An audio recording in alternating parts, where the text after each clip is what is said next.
1,000만 원짜리가 2,000만 원짜리 되는 게 아니라 네가 1,000만 원짜리를 사서 한 달에 5만 원이 나올 수 있는 그런 자산을 선택하는 게 중요하다.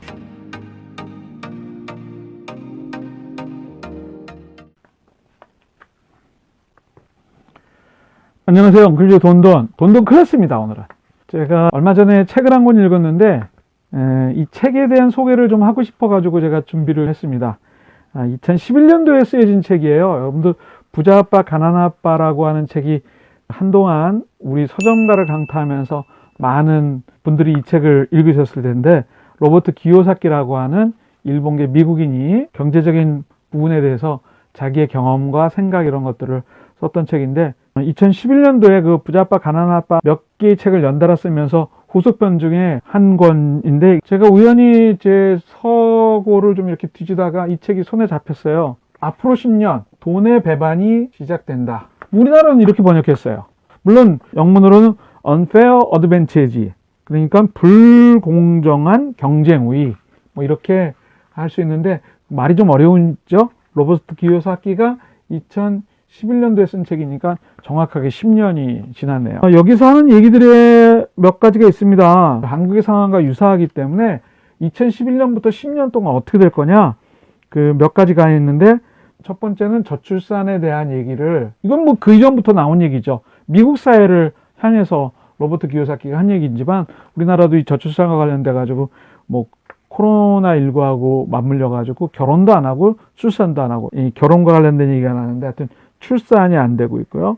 그 다음에 쌍봉세대 은퇴. 쌍봉세대란 말은 베이비 부머가 이제 두 번의 큰 인구가 굉장히 많았던 두 번의 쌍봉 세대마저 다 은퇴한다. 그 다음에 세 번째가 이제 관심인데, 자산 가치의 감소.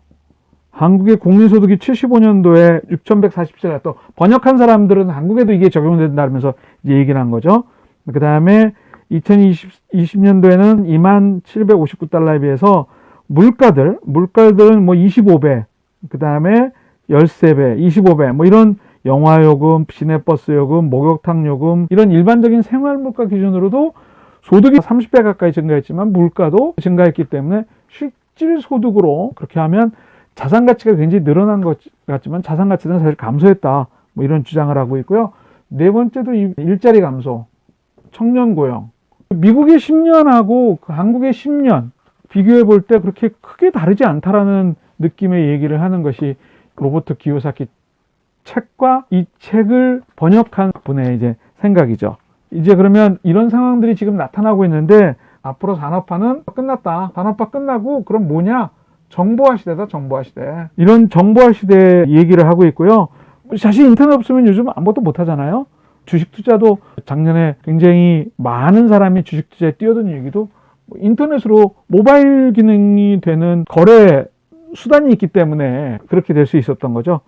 두 번째는 71년부터 닉슨 대통령이 이 당시에 그 금본위 제도를 포기하죠. 금본위 제도라는 것은 달러를 발행하는 것은 금을 보유하는 것하고 일치시키는 그런 개념으로 화폐의 그 총량을 관리를 했는데, 금의 양만큼 화폐의 양이 일치되도록 관리했는데 역사적인 문제가 있습니다. 프랑스에서 뭐 요구를 하니까 우리 그렇게 못하겠다 그러고 금본위 제도를 포기하면서 이미 달러를 마음대로 찍어내는 것 때문에 인플레이션과 그 다음에 달러 가치 하락과 이런 것들이 이제 나타나기 시작했다. 달러 관리가 이제 허물어졌다. 그 다음에 구제금융이 뭐 이때 이후로 71년 달러 가치가 하락되면서 달러를 발행하다 보니까 금융위기가 뭐 2008년 금융위기도 있고요. 아시아 금융위기를 포함해가지고 남미 금융위기, 이런 일이 일어날 때마다 거기에 주도가 됐던 미국 금융회사들에게 계속 연방정부가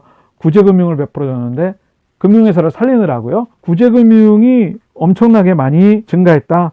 그 다음에 금본위제도를 포기하면서 인플레이션이 심화됐다. 마지막으로 더 많은 사람들이 중산층이 빈곤층으로 하락하게 된다. 그때 당시에 미국 사회를 얘기를 하면서, 지금의 우리 사회죠. 90년대 일본, 2000년대 미국, 최근의 한국, 이런 거를 보면서 앞으로 어떻게 변할 거냐, 2011년 기준으로 이런 걸 얘기를 했는데 많이 많이 여러분들 공감하시잖아요. 이렇게 돌아간 거에 대해서. 그래서 이제 미래를 위해서는 뭘 우리가 어떻게 해야 되느냐, 이런 쪽의 구체적인 얘기에 있어서는 이 로버트 기요사키는 금융교육이라는 걸 얘기를 합니다. 학교에서 기본적으로 문자를 해독하고 수치를 계산하는 어떤 그런 교육 말고, 그 다음에 어떤 기술을 배우고 내가 전공을 선택하는 직업교육 말고, 이거는 산업화 시대에 그랬던 거다. 산업화 시대에는 학문교육하고 직업교육이 반드시 있어야만 자기들이 직업을 가지고 산업화 추세에 맞춰갈 수 있지만, 이 정보화 시대 때는 이 금융교육이라고 하는, 사실 정보화 시대는 가장 큰 혜택을 본 게 금융회사죠. 수많은 금융기법들을 만들어내 가지고 오히려 웩더 도구라 해가지고 실물시장보다 금융시장이 더 커지는 것도 이 정보화의 어떤 도움이 있었기 때문에 가능했던 거라고 생각을 하거든요. 그렇기 때문에 앞으로 정보화 시대에는 이 금융교육이라는 게 플러스 돼야 된다. 그래야만 당신들이 이런 얘기들을 읽고 거기에 맞춰서 대응을 할 수 있고, 투자를 할 수 있고, 자산을 늘려갈 수 있고, 은퇴 전략이 만들어지고, 이렇다는 얘기를 하는 거죠. 저는 상당히 많이 공감을 합니다. 금융교육은 뭐 평생 해야 된다. 너의 삶 자체 속에서 매일 돈과 관련된 고민을 하면서 풀어나가야 되는 부분이기 때문에 이런 얘기들을 하고 있습니다.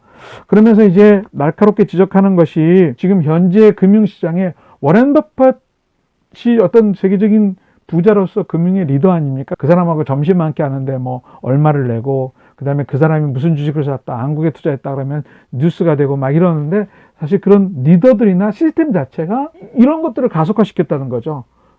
인플레이션을 심화시키고 구제금융을 어쩔 수 없이 금융회사를 살리기 위해 쏟게 만들고 중산층을 빈곤으로 떨어뜨리고 너의 돈을 뺏어가지고 이런 얘기들을 하는 이유입니다. 그래서 구조적인 문제들과 리더들이 그 모르는 사람들을 대상으로 금융을 쪼물럭쪼물럭 되기 때문에 당신이 이걸 알아야 된다, 이런 얘기 하나 하고요. 그 다음에 당신들을 도와줘야 되는 구조적인 문제하고요, 금융의 리더들도 이런 것들을 가속화시키지만 당신 옆에서 정말 도와줘야 되는 상담을 하는 그 은행 뭐 PB라든가 웨스 매니저, 이런 사람들이 다 가짜 상담을 한다.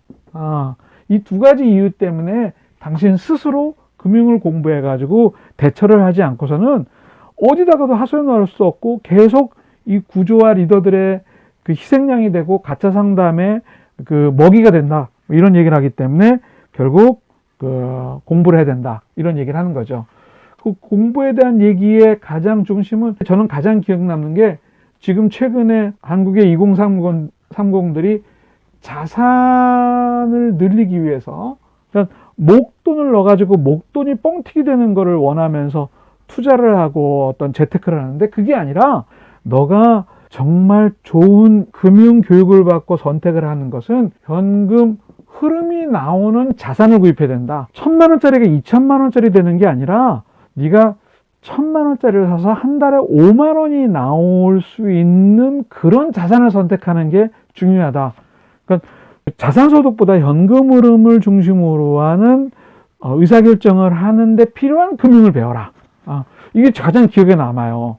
이런 상황에 대한 설명은 일단 서론으로 여러분들이 생각하시고, 가장 중요한 건 내가 1,000만 원짜리 뭔가를 사서 이게 1,200만 원이나 2,000만 원이 돼야지, 이런 생각을 버리고 자산이 증가하고 이런 거를 포기하고요. 차라리 1,000만 원짜리 구입할 때 한 달에 5만 원이든 10만 원이든 그게 계속 나한테 통장에 들어올 수 있는 그런 자산, 현금흐름을 창출하는 자산을 구입하는, 현금 흐름이 나올 수 있는 자산을 구입하는 것이 가장 현명한 사람이다, 뭐 이런 얘기를 합니다. 자본이득보다 현금 흐름 중심에 집중하라. 다른 얘기들은 조금 어려운 얘기들이라고, 이게 이제 미국 사람이 미국 사회를 보고 쓴 책이잖아요. 그렇기 때문에 우리나라 현실하고 좀 안 맞는 부분이 많이 있습니다. 제가 읽으면서 그런 부분들은 현재 우리 상황에 맞춰서 뭐 좀 고쳐서 읽든지 그래야 되는 거기 때문에 그런 부분들은 제가 여기서 얘기하지 않고요. 일단 첫 번째, 앞으로 10년 돈의 배반이 시작된다, 2011년 로버트 기요사키의 책을 보면서 상황이 이렇게 돌아가는 것에 대해서 여러분들 공감하시죠? 이 얘기를 하고 싶은 거 하고요. 두 번째는 금융교육 받아야 된다. 그거는 정보화 시대에 반드시 필요한 3가지 교육 중에 하나라는 걸 좀 인식하시고, 이렇게 금융교육을 받는 목적은 현금 흐름이 나오는 자산을 중심으로 의사결정을 하는 그런 사람이어야 된다라는 얘기로 제가 좀 마무리를 했으면 좋겠습니다. 지금은 제가 첫 번째지만 워낙 이 책의 분량이 좀 있기 때문에 두 번째 더 준비를 해가지고 여러분들한테 설명드릴 부분을 요약해 보도록 하겠습니다. 오늘은 그 경제서적 읽기, 금융서적 읽기, 엉클제의 돈돈 클래스 여기서 마칩니다. 고맙습니다.